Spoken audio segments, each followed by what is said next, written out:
Mukhang nakahanap nga si Chloe San Jose ng kakampi sa katauhan ng isang netizen matapos nitong i-post ang post photo nila ni Chloe.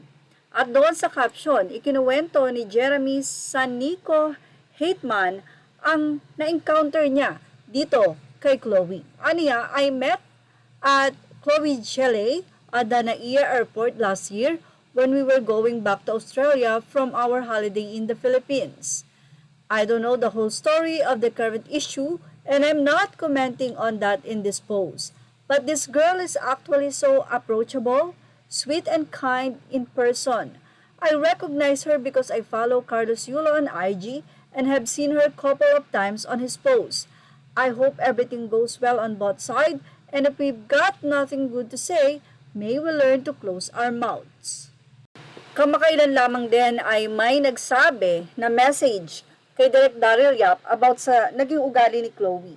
Matigas daw ang ulo nito at actually ang tunay na ina nito ay pinalaya siya sa Australia at ang kinakasama ngayon o ang kasama ni Chloe na mga sa photos niya ay ang kanyang ama at ang stepmother nito.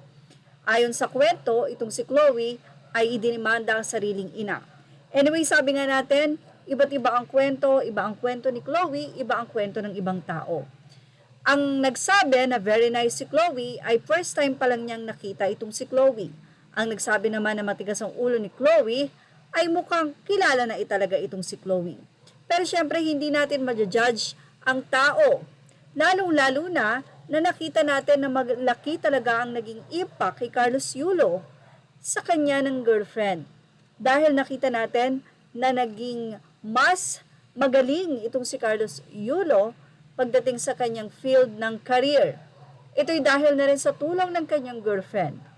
Na misinterpret nga lang ba ng nanay ni Carlos Yulo itong si Chloe dahil sa pananamit nito?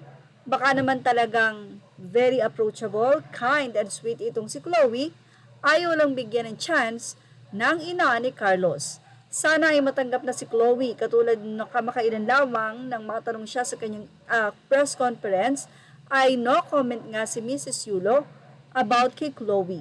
So sana nga ay maghilom na ang lahat sa kanilang mga tampo. Yan ang ating showbiz update. Thank you for watching. Images are all credit to the rightful owners.